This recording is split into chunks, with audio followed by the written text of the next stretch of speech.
So I've been looking through this recently. This is Yoga Vasistha, or Vashista's Yoga. It's a beautiful text, quick read.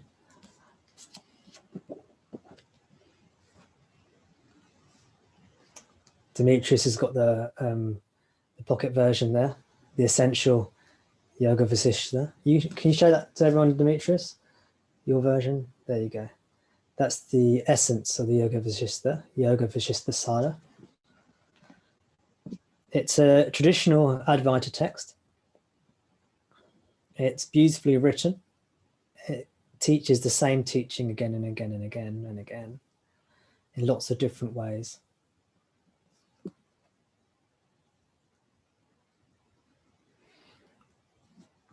And it was a favorite text of Ramana's. In Ramana's text, the 40 verses on reality, the supplement to the 40 verses on reality, Uladu Narpadu, the supplement to that, Ramana incorporates several verses from Yoga Vasistha into his own text. So it's very high praise. So let me read something to you. This is from a chapter called The Story of Prahlada. Prahlada, the story of Prahlada. And Prahlada is actually a demon. But through a strange turn of events, this demon starts to become a devotee. From devil to devotee. From demon to devotee. He's a lord of the underworld. And there's a war between the demons and the gods. And the gods have won. And Prahlada's demon father, who was a great demon king, has been slain. So Prahlada's rather miserable. He's lost this war. He's this powerful demon, but he hasn't got much to show for it. And he decides to become a devotee of Vishnu, Lord Vishnu. And actually, let me go back and read you a bit of that.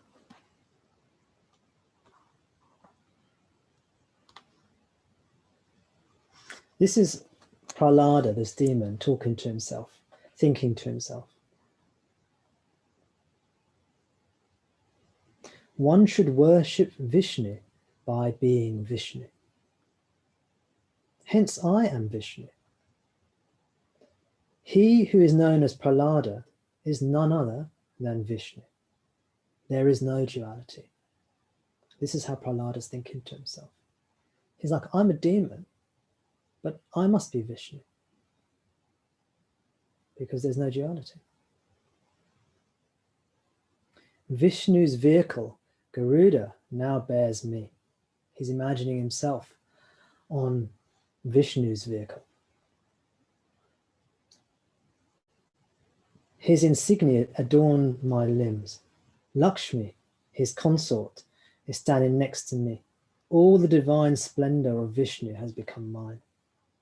The conch, the discus, the mace, and the sword, which are the symbols that are invariably associated with Vishnu, are with me now. The lotus that bears on it the creator Brahma springs from my navel. The entire universe, which repeatedly appears and disappears, is in my abdomen. My color is now the color of Vishnu, which is blue. I am dressed in the yellow garment of Vishnu. I am Vishnu. Who can be my enemy and who can challenge me now? Since I am Vishnu. And then I'll skip a bit. I have transcended all sense of duality, and therefore I have myself become Vishnu. He am I, and I salute him. So this is how Prahlada first thinks to himself. He imagines himself to be Vishnu. He worships, he imagines his form to be Vishnu's form. Let me just let somebody else into the meeting. There we go. I don't know if anyone's tried this before. If you've imagined yourself to be a deity. It's a very powerful exercise, very beautiful exercise. Becoming one with your deity.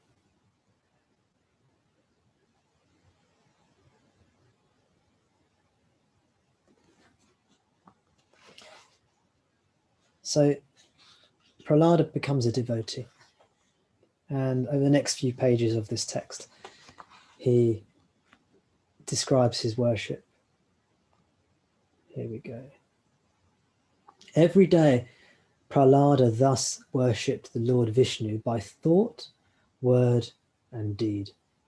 Remember, these are the three aspects. In spiritual terms, these are the three aspects of ourselves: thought, word, and deed.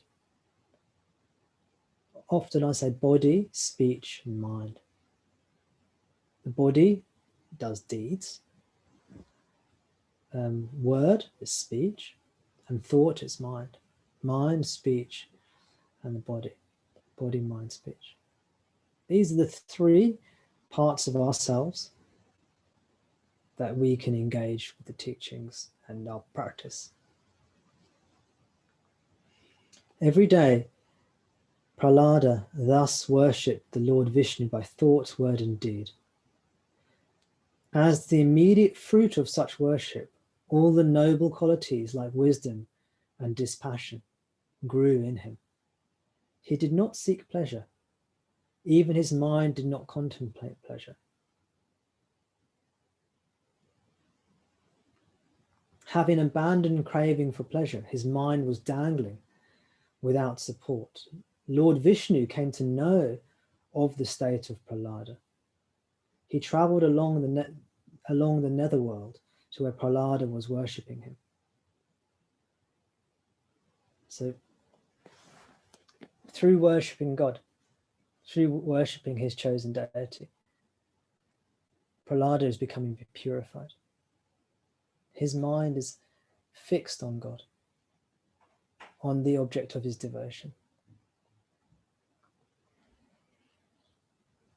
And he becomes less interested in worldly things, less interested in sense pleasures, less worried about life, because he's obsessed and in love with God. And in the story, Vishnu then hears, he comes to know about Prahlada's worship and goes to visit Prahlada. And I'll skip a few pages. And Prahlada asks, let's see what happens. Oh yes, Lord Vishnu says, because you have worshipped me so much, let me grant you a wish. Let me grant you a boon. A boon is these wishes that a god can grant you. So Prahlada says, Prahlada basically says to Vishnu, look, you know better than me, you choose. Vishnu says, I'll read the text to you. Vishnu says, what the Lord, this is Vishnu, the Lord said, O Prahlada, you're an ocean of good qualities, and you are indeed the jewel among the demons. Ask of me any boon of your choice, which is conducive to the cessation of the sorrow of birth. So Vishnu's basically saying, I'll give you a wish. Prahlada said, Lord, you are the indweller of all beings, and you grant the fruition of all our wishes. Pray, grant me that boon which you consider to be limitless and infinite. So Prahlada says, Vishnu, you choose. You in all your wisdom, you choose. Here is, so now Vishnu is choosing the best boon, the best wish. This is what he asks. This is what Vishnu says. The Lord said, Prahlada, may you be endowed with the spirit of inquiry till you rest in the infinite Brahman. so that all your delusions might come to an end, and you may attain the highest fruit. Having said thus, the Lord disappeared.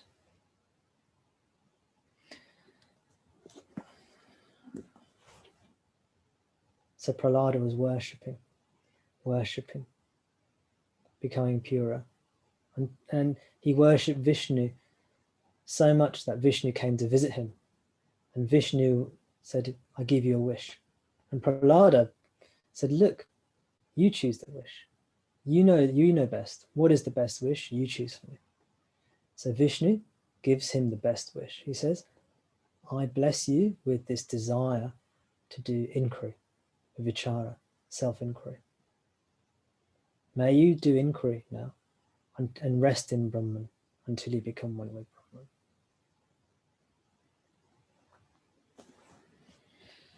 And then in the next few pages, we go through the process of inquiry. Prahlada takes us through his process of inquiry.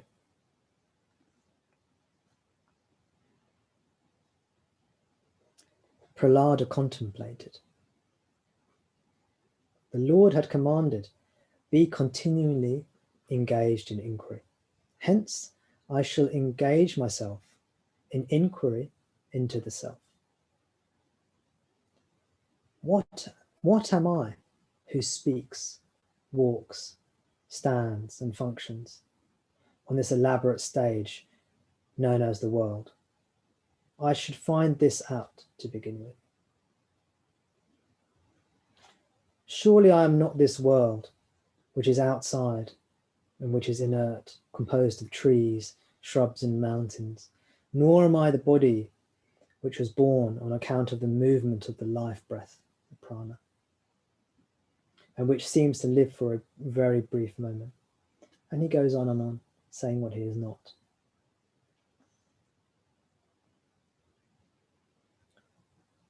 And after going through a few things that he isn't, like the body, the mind, the world, Prahlada says, he comes to realize what he is. He says, I am the all-pervading reality, which is devoid of objectivity and therefore percepts and concepts. Percepts means perceptions. I am pure consciousness.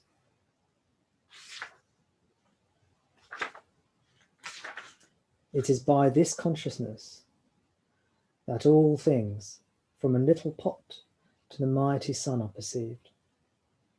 I now recollect the truth that I am the self, which is omnipresent, in which there is no conceptualization.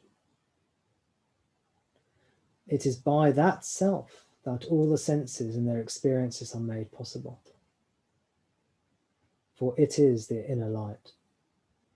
It is because of that inner light that these objects acquire their apparent substantiality. It is thanks to that inner light of consciousness, which is utterly free from all modifications, that the sun is hot, the moon is cool, the mountain is heavy, and water is liquid. It is the cause of all the effects that manifest as this creation, but it itself is uncaused. It is on account of that inner light of consciousness that the characteristic nature of the diverse objects arises. So we have these wonderful treasure troves in these scriptures like this. You can just flip it open on one chapter and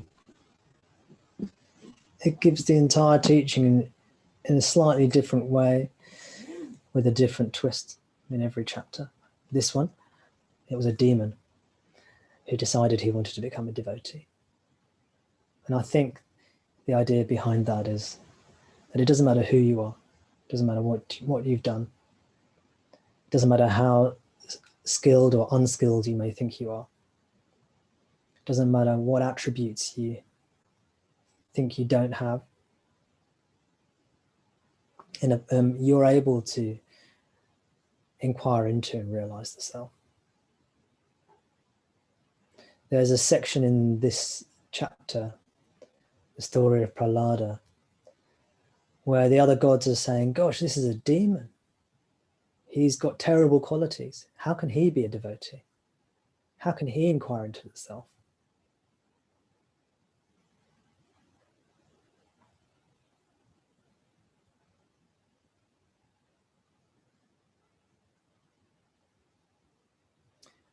So when you consider yourself to be a body-mind, if you're able to think of God, devote yourself to God.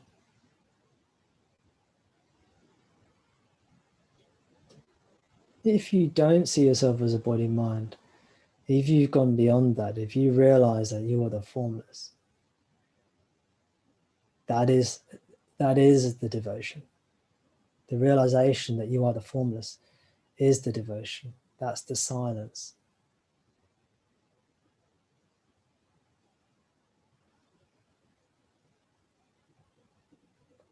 That's a higher devotion. But for most of us, often we'll go through life considering ourselves to be body-mind for a lot of the time.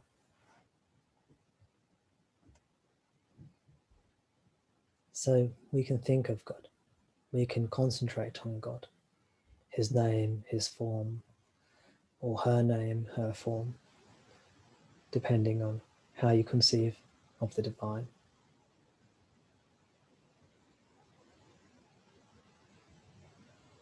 And everything you look at, everything you see is the divine. The divine is all-pervading.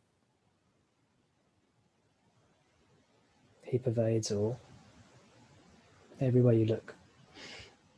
And also within our hearts. So outside of us and within us. This is where we find God, everywhere. This is where we find the divine, everywhere. And sometimes it will be easy for you to conceive of God, to feel God within you. And maybe other times it won't be so easy. You will only see that God as something outside of you. It doesn't matter, however you are able to relate to God.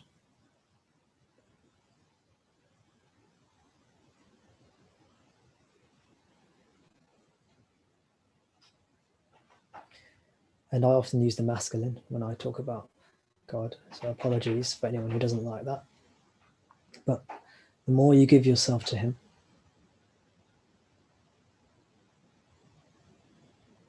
the more you think of him, the more you dwell on him,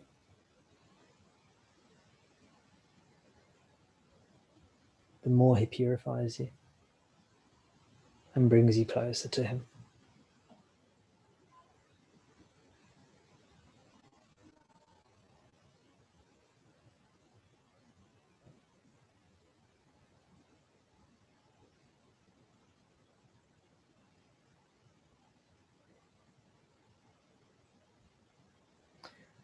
And traditionally, everything just comes from that.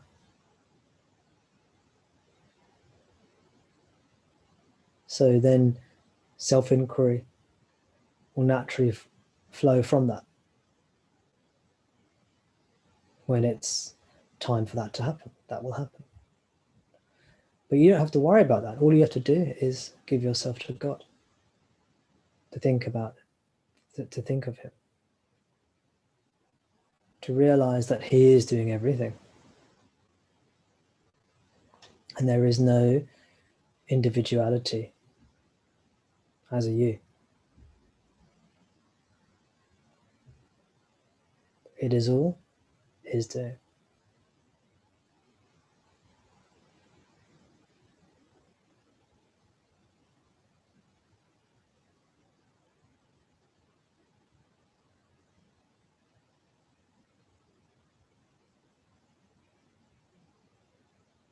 And you can do what Prahlada did.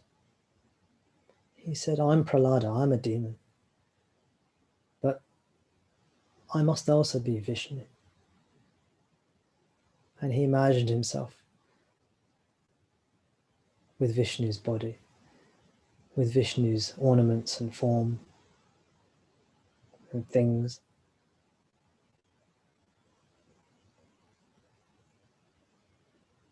Often this is called a tantric process, where you imagine yourself to be a deity.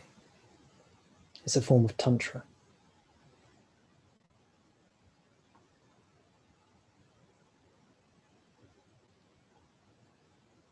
You see Jesus in your heart. You see Krishna in your heart.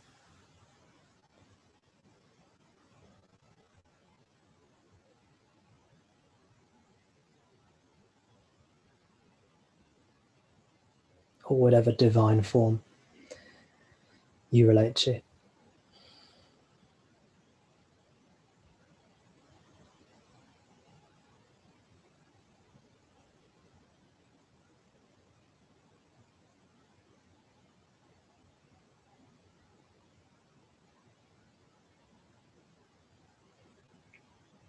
And experiment, see how it works for you. How devotional practice works for you. One tip from me is, and it might not always be correct for you, but one tip, and see if this works for you, is when you do devotional practice, do it with the least amount of energy you need. Now, that's not always going to be the right advice for you, because sometimes you're going to be really going at it in terms of devotional practice. But over time, it tends to quieten down.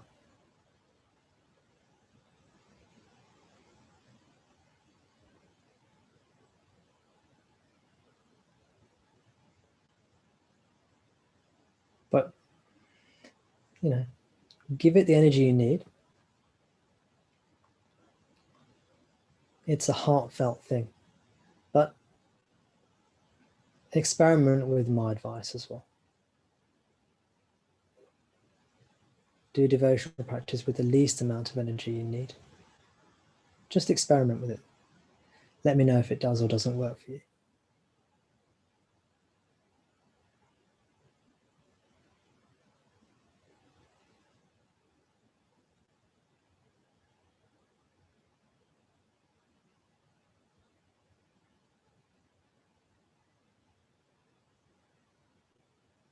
It's ultimately a very personal, inward thing.